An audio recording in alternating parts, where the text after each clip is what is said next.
불타오르네. Salut la team Body Expert.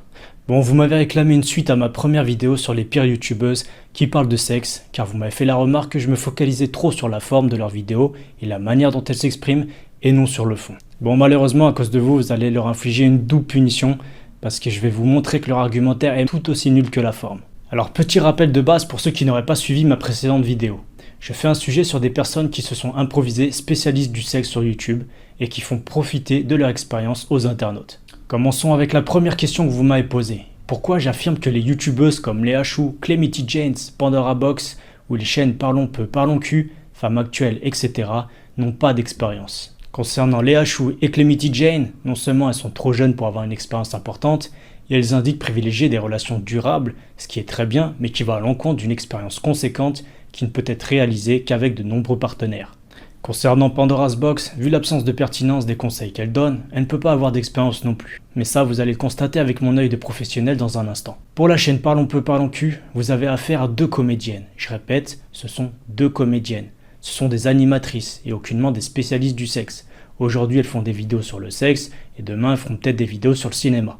Passons à la chaîne Femmes Actuelles. On vous présente souvent des sexologues. Alors bien qu'ils soient supposés avoir de meilleures connaissances sur le sexe que les autres starlets, je vous rappelle que les sexologues ont étudié le sexe dans une salle de cours et dans des livres. Ce sont des spécialistes de la théorie, mais niveau expérience pratique, il n'y a personne.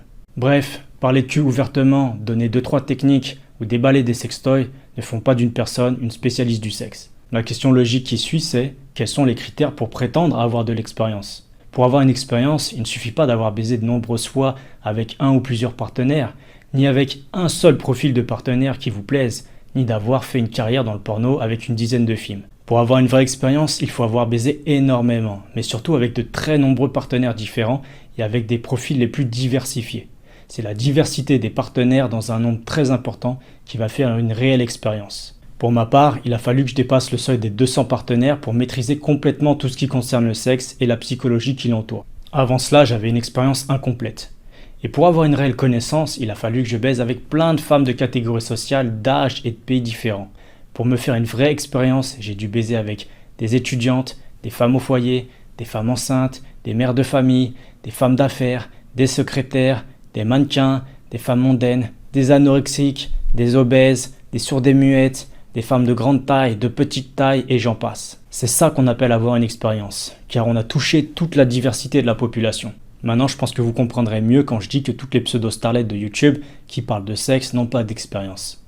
Parler de l'expérience de ses petits copains, de ses quelques aventures ou déballer des sextoys, ce n'est pas ça avoir une expérience. Et c'est d'ailleurs pour ça qu'elles oublient entre 50 et 70% des informations sur telle technique, telle précaution à prendre, etc. Parce qu'elles ne connaissent pas le sexe. Maintenant, je vais apporter des preuves plus tangibles de leur manque de connaissances avec des exemples d'omission d'informations. Commençons la vidéo de Léa Chou sur la taille du sexe. Déjà avant de commencer la vidéo, dites-moi quel temps il fait chez vous. Il fait chaud dans le sud, il fait beaucoup chaud. Dites-moi d'où vous venez et le temps qu'il fait là. Parce que j'ai l'impression d'être de fond. Mais cette vidéo a un but, donc je vous laisse regarder les top 10 que j'ai fait et on se retrouvera à la fin pour parler un peu plus de ça et essayer un peu de faire passer mon petit message positif. On va commencer par les pénis et souvent on demande oui, est-ce qu'elle est grande ça va, est-ce que si elle est petite ça va, mais en fait il y a plein de formes différentes et je sais pas qu'on parle de... Hein, disons-le clairement. On fait que dire oui, si elle est petite ou elle est grande, est-ce que c'est mieux qu'elle soit petite, est-ce que c'est mieux qu'elle soit grande, et pourtant, il n'y a pas que ça qui compte. Il y a tellement d'autres choses à prendre en compte. Bon, déjà, il faut avoir la patience de l'écouter pendant la première minute, car elle tourne en rond et ne transmet aucune information. Elle parle, s'écoute parler et comble du vide. Puis, arrivée à la moitié de la vidéo, elle explique qu'il y a différentes formes de phallus, mais ne répond toujours pas au titre de sa vidéo si la taille compte. 50% de la vidéo ne sert donc à rien pour le moment. Quant à la seconde moitié de la vidéo, notre spécialiste du sexe nous explique que la taille ne fait pas tout, sans pour autant expliquer pourquoi. Voilà, avec Léa Chou, vous êtes ressenti tout aussi ignorant qu'avant. Concernant ma vidéo sur le même sujet, j'explique par étapes la différence entre les films porno et la réalité, les inconvénients des très grandes bites, les astuces selon si un homme a une grande ou une petite bite, et enfin, quelle est réellement la taille idéale de celle-ci. Voilà la différence entre quelqu'un qui a de l'expérience et qui connaît son sujet, et une youtubeuse qui n'a pas d'expérience pour donner de vraies informations.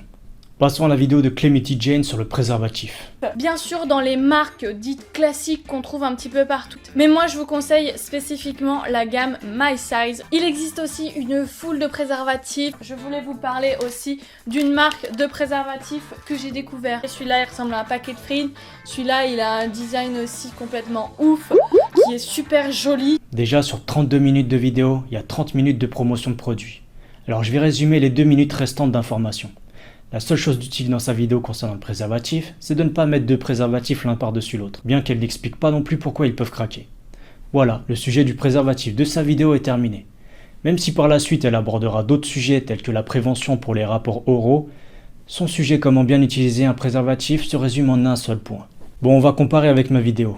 Concernant l'utilisation du préservatif, j'explique en détail comment on s'aperçoit qu'un préservatif a craqué, quelles sont les conséquences éventuelles, et surtout comment éviter que ça arrive. Et pour éviter ce genre de problème, j'explique les 3 facteurs qui font qu'un préservatif peut craquer, tels qu'une pose incorrecte, l'utilisation de 2 préservatifs, et la limite de temps d'utilisation de celui-ci. Bref, hormis conseiller aux hommes de ne pas mettre de préservatif, la spécialiste du sextoy, Calamity Jane, n'aborde aucun des autres points que j'aborde, et qui sont pourtant la base de la base concernant l'utilisation d'un préservatif. Mais bon, c'est pas en déballant des sextoys qu'on apprend ça.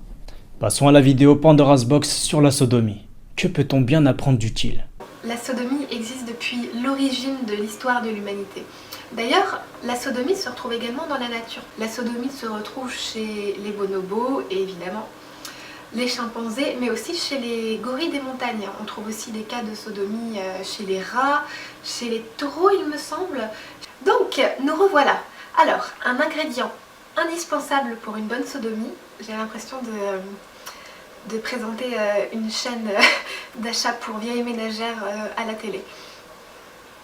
Pour commencer, elle explique que les gens se focalisent trop sur la technique et non le plaisir. Elle rappelle ensuite que la sodomie est naturelle car elle est pratiquée par les animaux. Voilà le genre de discours qui ne casse pas de 3 pattes à un canard. Et on arrive ensuite à une vraie information qui est celle de l'utilisation du lubrifiant.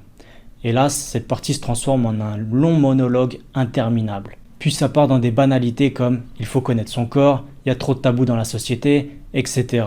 Ça enchaîne ensuite avec l'utilisation et la promotion de sextoys et le lavement anal. Bref, ça parle d'une préparation anale en solo pour les femmes et rien dans le cadre du couple. À savoir que ce sont les hommes qui font la sodo et non les femmes. Et sur 24 minutes de vidéo, rien n'est expliqué aux hommes pour faire correctement de l'anal à leurs femmes. C'est comme si on expliquait aux hommes les techniques de la fellation. Visiblement, cette youtubeuse n'a pas remarqué qu'elle s'est trompée de public. Passons maintenant à ma vidéo sur l'anal. On y apprend le pourcentage de femmes qui font de l'anal, pourquoi certaines femmes refusent de manière préventive de faire cette technique, et les différentes approches pour faire une première sodo dans le cadre d'une relation de couple ou d'un plan cul. On y retrouve également différentes étapes pour qu'un homme donne envie à une femme de faire de l'anal, telles que le timing, la technique de la double excitation, le temps de dilatation et enfin la sodomie. Et pour finir le sujet, j'aborde les précautions au niveau de la santé à prendre en compte pour cette pratique. Donc vous avez d'un côté une youtubeuse qui survole les mécanismes de l'anal sans expliquer aux premiers utilisateurs qui sont les hommes comment s'y prendre. Et de l'autre côté, vous avez un professionnel qui s'adresse au bon public et qui décrit tous les mécanismes de l'anal pour une mise en pratique dans les meilleures conditions. Maintenant, je vais passer à 2 chaînes qui traitent de la fellation. Je commence avec la chaîne Parlons peu, parlons cul. Petit tuto des odeurs non compatibles avec la féfé. Si ça sent le poisson, j'y vais ou pas? Non. Si ça sent la chaussette? Non. D'ailleurs les filles, vous avez tout à fait le droit de refuser. Astuce numéro 3, maîtriser le rythme. 3, 4. Et pour garder le rythme, on fait comment? Ah, vous pouvez vous servir d'un métronome. Encore une fois, première minute de vidéo où on entend juste du blabla et où on n'apprend rien. À 1 minute 12, on commence à apprendre qu'une femme a le droit de dire non à une fellation. Ensuite, elles disent qu'il faut du rythme sans préciser lequel. Puis aux 2/3 de la vidéo arrive la question si la femme doit avaler le sperme ou non. Et la vidéo se termine sur un sketch. En 3 minutes 48, elles ont abordé seulement 3 points et qui ne permettront à aucune femme de maîtriser la fellation.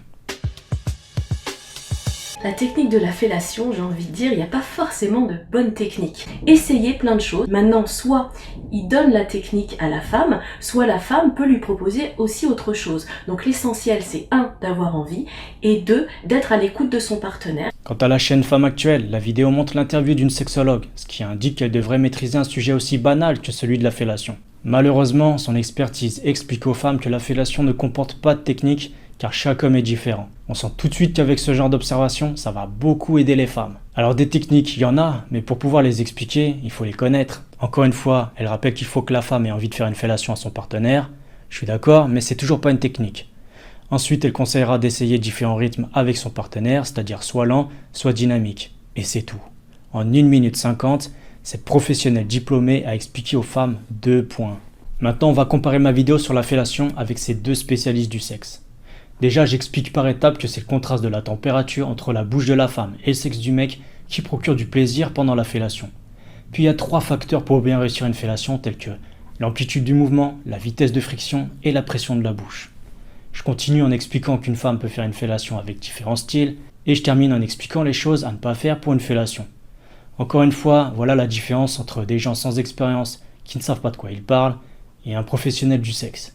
Par ailleurs, certaines personnes m'ont aussi fait la remarque « Ouais, mais parmi les nuls, tu ne présentes que des femmes. » Alors rassurez-vous, il y a aussi de très mauvais youtubeurs du côté des hommes. Et puisque vous me le réclamez, je vous mets ça en bonus. Je vous présente Andrew et sa vidéo sur la fellation. Aujourd'hui, on va parler de fellation. Enfin, de pipe, quoi. Intro. Wouh. Tu te souviens un peu des choupa choups que tu suçais quand t'étais jeune?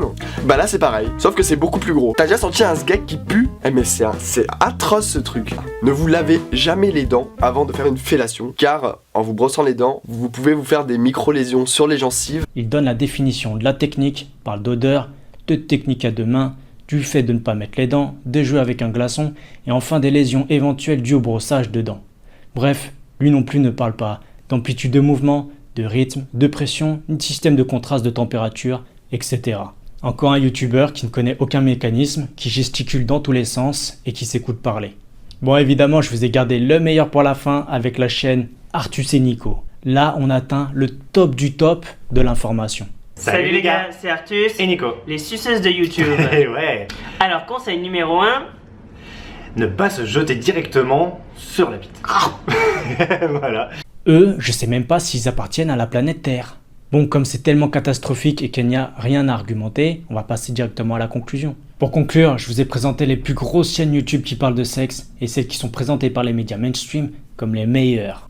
Alors, petite parenthèse, pour qu'un youtubeur ou une youtubeuse soit reconnu comme faisant partie des meilleurs, il faut qu'il fasse la promotion de la LGBT. C'est le passage obligé.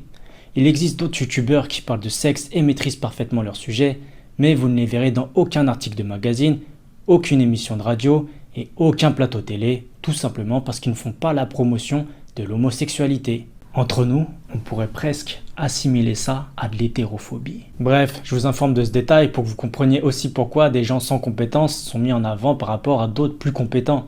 Au sujet de compétences, comme vous l'aurez constaté, quand un vrai professionnel décortique les vidéos de sexe des youtubeuses populaires, vous apercevez qu'en face, il n'y a jamais eu de spécialiste du sexe. Vous n'avez affaire uniquement à des youtubeuses et youtubeurs en quête de popularité qui masquent leur absence de connaissances et de compétences en trichant sur la forme et en faisant des formats vidéo basés uniquement sur du divertissement et une mise en scène dynamique. C'est ce qu'on appelle le YouTube Game. Sur ce, j'espère que vous aurez trouvé ma vidéo intéressante et qu'elle vous aura apporté un regard plus juste sur les intervenants et la qualité des informations que vous trouvez sur YouTube. Comme d'habitude, si vous avez aimé ma vidéo, mettez un pouce bleu. Et pour les personnes qui veulent apprendre des vraies infos sur le sexe, abonnez-vous à ma chaîne et bienvenue dans la Team Body Expert.